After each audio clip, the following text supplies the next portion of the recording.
जय हिंद दोस्तों, स्वागत है आपके अपने YouTube channel Ravi sir official पर। मैं रवि सर आज आपके लिए वर्गमूल निकालने का एक विधि बताऊंगा, यानी कि आप स्क्वायर रूट निकालेंगे। आज देखिए, स्क्वायर रूट निकालने का बहुत ही सिंपल ट्रिक है। इस ट्रिक के माध्यम से यदि आप एक बार देख लिए तो आप आसानी से इसको याद कर सकते हैं और आसानी से आप एग्जाम में बना सकते हैं बिना टाइम को वेस्ट किए हुए। तो चलिए शुरू करते हैं। देखिए, हमको सबसे पहले यदि वर्गमूल निकालना है तो हम 576 को सीखते हैं, उसके बाद हम सभी नियम पर इसको लागू करेंगे, सभी अंकों पर लागू करेंगे। देखिए, सबसे पहले हम दो अंकों का पेयर बनाते हैं, पीछे से दो अंक का। तो देखिए, ये हो गया 7 6, तो ये बच गया 5, तो ये भी एक पेयर हो गया। अब देखिए क्या करेंगे, तो पीछे वाला जो अंक होता है, पीछे सबसे अंक होता है, उसको देखेंगे कि यह जो संख्या है किसके किसका स्क्वायर में। तो देखिए 6 जो है वह 4 के स्क्वायर में आएगा और एक आपको कितना का, तो 6 के स्क्वायर में आएगा, है ना।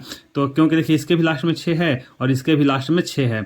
अब आप बोले सर इसको हमको कैसे पता करना पड़ेगा एग्जाम में, क्या हमको इस पूरा जो चार्ट है वह लिखना पड़ेगा? तो ये लिखने की आवश्यकता आपको नहीं है। क्यों नहीं है? क्योंकि 1 से लेकर 10 तक तो किसी भी कितना भी कमजोर लड़का हो सबको याद होता है स्क्वायर, है ना। तो आप आसानी से इसको कर सकते हैं। अब यदि एक संख्या मिल गया तो बोलिए सर दूसरा संख्या हमको जानना जरूरी है, तो वो भी नहीं जरूरी है।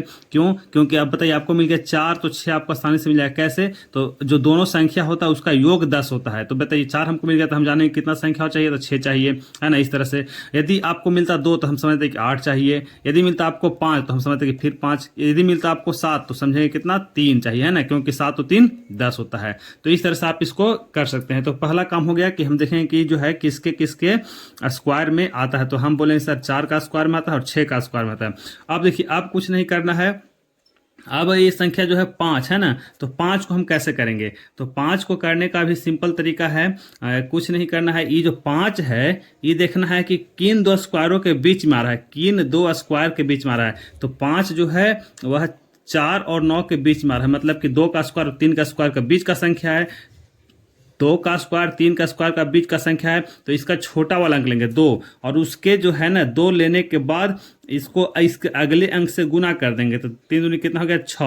अब देखिए अगले अंक से गुना करने के बाद जो अंक आएगा उसको से देखेंगे कि कम है कि ज़्यादा। तो एक संख्या तो हमको मिल गया 2, है ना, जिस छोटा संख्या होता है वही लेते हैं। उसके बाद देख रहे हैं कि इसमें जो है एक संख्या मिल गया 2। अब इसमें से हमको 4 लेना है कि 6 लेना है, क्लियर अभी नहीं है। तो क्लियर कैसे होगा? तो ये जो गुना करने के बाद जो संख्या आता है उससे यदि ये कम है, यहाँ वाला जो संख्या को हम कर रहे हैं, तो यहाँ पर से कम वाला संख्या लेते हैं। यदि ज़्यादा है तो ज़्यादा वाला संख्या लेते हैं। अब बताइए कि 6 से 5 कम है, तो यहाँ से कितना लेंगे 5 वाला, यानी कि 576 किसका वर्गमूल है 24 का। यदि आप इसको नियम को आसानी से कर लेंगे तो इसको आप फास्ट कर सकते हैं और यही एग्जाम में आपको बनाने में आसानी होगा।